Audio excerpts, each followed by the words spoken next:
अम्मा हमारे मित्र हैं और राम बख्श जी अम्मा हमारे मित्र भी, हमारे शिष्य भी हैं। मैं सभी को प्रणाम करता हूँ और मैं सेनापति पर चर्चा कर रहा हूँ कि सेनापति रीत काल का बड़ा विशिष्ट कवि है कि उसकी चर्चाएँ बहुत कम होती है, उनका बहुत कम ध्यान जाता है। उनकी विशिष्टता क्या है? पूरे रीतकालीन कवियों में एक से कवि है जिनकी चर्चाएँ बहुत होती हैं, लेकिन सेनापति के काव्य का क्या वैशिष्ट्य है जो उन्हें अन्य कवियों से भिन्न करता है और साहित्य में एक पहचान होता है, फिर भी कम लोगों का ध्यान जाता है। तो सेनापति काव्य का जो वैशिष्ट्य है उस पर मैं लेख मेरा होता है कि संक्षेप में चर्चा करूँगा।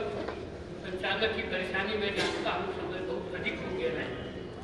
तो कवि सेनापति रीत काल के आरंभिक दौर के महत्वपूर्ण कवि। सेनापति का मूल नाम अज्ञात है।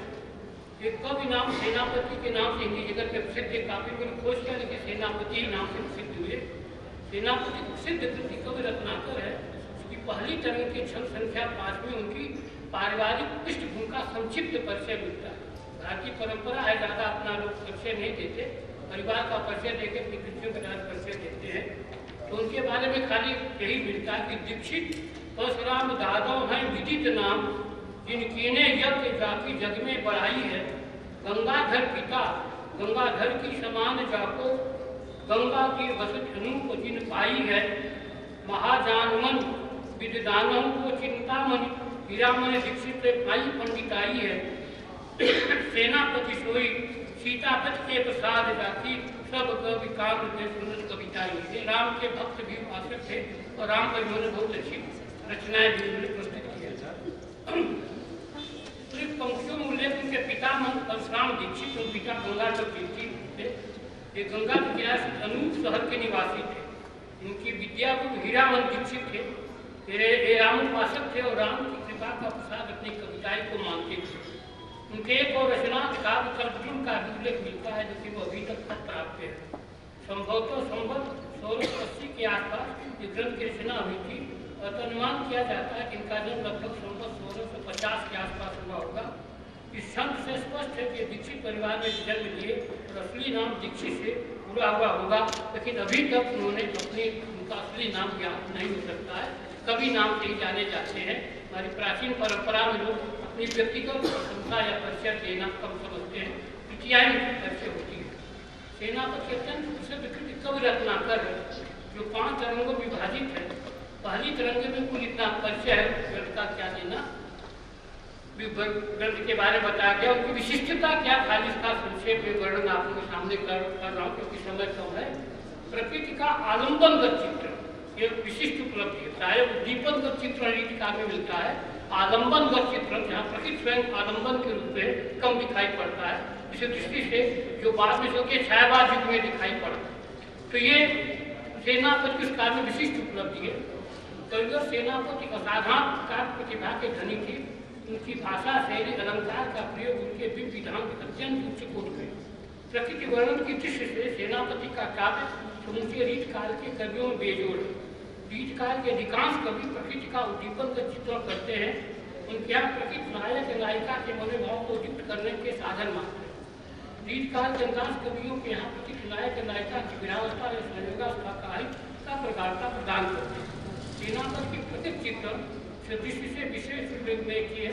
उनके यहाँ प्रकृति का स्वतंत्र रूप का भी काफी मार्मिक चित्रण किया गया है। उनके यहाँ प्रकृति स्वयं आलम्बन है, इसका पर्याप्त प्रसाद हमें आगे चलकर छायावादी कवियों में दिखाई देता है। स्वतंत्र रूप से प्रकृति के स्वरूप का चित्रण आलम्बन रूप में है। खाली इसका एक स्पष्ट उदाहरण मैं प्रस्तुत कर रहा हूँ आपके सामने। उसको तरंग के सहसो किरण करी, ज्वालन के जाल विकराल वर्षत हैं, रचति धरती रचति धरन जग जरत धरन शीर, शाह को पकड़ पंथी पंछी वीरमत हैं। सेनापति नैन दोपहरी के धरत होत, ढमका विषम जौन पात खरकत है। मेरे जान कौनो शीर कौन को पकड़ कौनो, घरी एक बैठ कहूँ ढामे भी तो। स्पष्ट है कि विश्व राष्ट्र का सूर्य सहस्त्र किरणों से धरती को तपा रहा है। उसकी प्रचंड ज्वाला से संपूर्ण धरती भयंकर से जल रही है। इस ज्वाला से पीड़ित पंछी किसी छाया में विश्राम कर रहा है। प्रचंड दोपहरी से कोई पत्ता तक नहीं खड़कता, ऐसा लग रहा है कि भीषण गर्मी से व्याकुल होकर कौन भी किसी पंछी की तरह किसी छाया में विश्राम कर रहा है। यहाँ स्पष्ट रूप से विश्वास की सूर्य की प्रसन्नता का स्वतंत्र से वर्णन किया गया है। यह प्रकृति किसी नायक नायिका के भाव को उद्दीप्त नहीं कर रही। प्रकृति का ऐसा सूक्ष्म निरीक्षण जो जीवन चित्र गीत का अधिकांश कृतियों में नहीं पाया जाता है। यही सेनापति के प्रकृति चित्र की खास विशेषता है। आलम्बन चित्र को बहुत सारे उदाहरण है, उनको मैं छोड़ रहा हूँ। अब एक और बहुत ही महत्वपूर्ण है, उसको मैं ऋतु वर्णन नामक तीसरी तरह की किसी छंद में सेनापति सामजित के बादलों का आलम्बन के चित्रण करते। कई उदाहरण को दे रहा हूँ। सावन ऋतु में काले काले बादलों को काजल के पहाड़ों जैसा बताकर एक रमणीय दृश्य फिल्म का सृजन किया गया।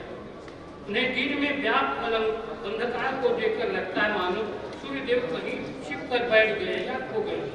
यहाँ एक विलक्षण प्रेक्षा जिनकी काव्य प्रतिभा जिनको साधारण पौराणिक ज्ञान का संचायक है।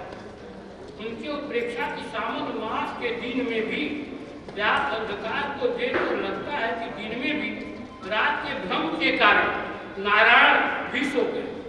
चतुर्मास में नारायण के सैन्य पर जाने का प्रसंग शास्त्रों में स्पष्ट उल्लेख है, लेकिन इस पौराणिक मान्यता को सेनापति ने निम्न छंद में अपनी कल्पना का आधार देकर विशिष्ट प्रदान किया है।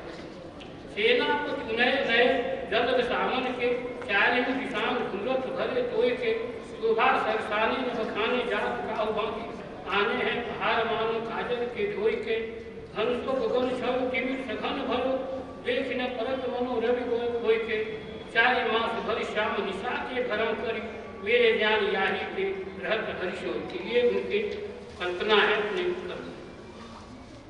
उद्दीपन का चित्रण भी उन्होंने काफी किया महत्वपूर्ण अन्य कवियों की तरह। खाली एक उदाहरण आपके सामने प्रस्तुत कर रहा हूँ। सभी लोग प्रबुद्ध जन है, व्याख्या करने की आवश्यकता नहीं है। उद्दीपन गद का बहुत ही अच्छा है। लाल लाल केशु फूल रहे विशाल रंग श्याम रंग भेंट मानो मत्स्य में मिलाए हैं। कहाँ मधुकाज आज बैठे मधुकर कुंज वलय बन कौन बल धाए हैं।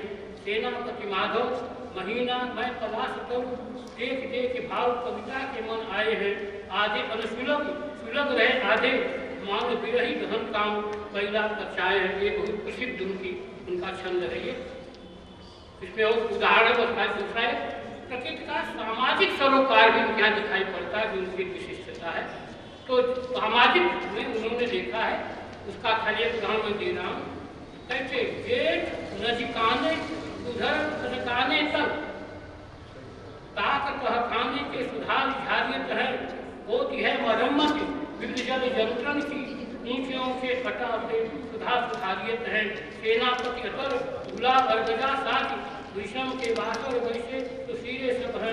राजमुखाज राज संभालियत है। जो संभ्रांत लोग हैं वो लोग कैसे इस वृत्त का में इतना बिताते हैं, उनके साधु सुविधाओं का सब इसमें वर्णन किया गया है। उसके बाद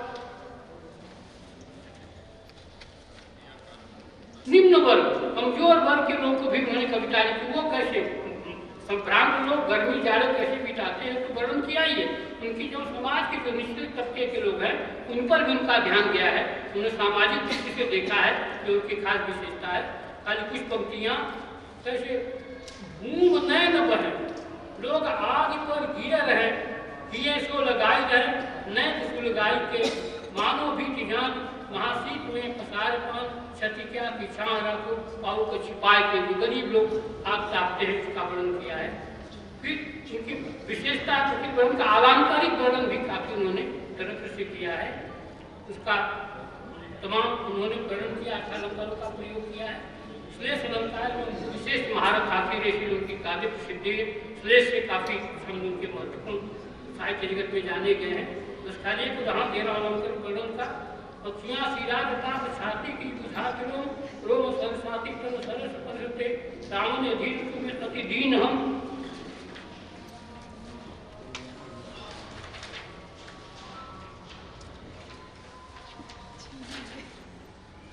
नीरहीन मीन जेम काहे को तरसते सेनापति जीवन आधार निर्धारित जहाँ के धर तहाँ उतर तरसते उन्हें गरज आए घनश्याम के बरसाव के इस तरह से बहुत सारे उदाहरण हैं। यहाँ पर समग्रतः सेनापति का महत्व प्रकृति चित्रों के अतिरिक्त उनके विविध प्रकार के अलंकारों के प्रयोग के कारण भी है।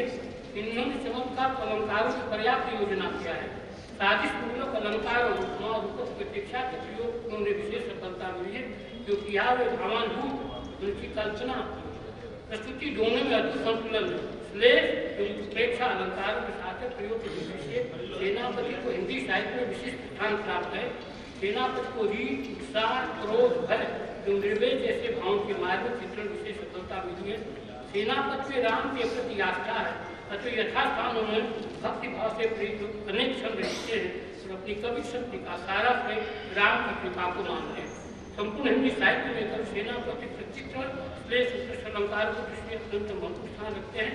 उन्होंने प्रकृति के दोनों स्वरूपों का वर्णन किया है, यह उनकी विशेषता है।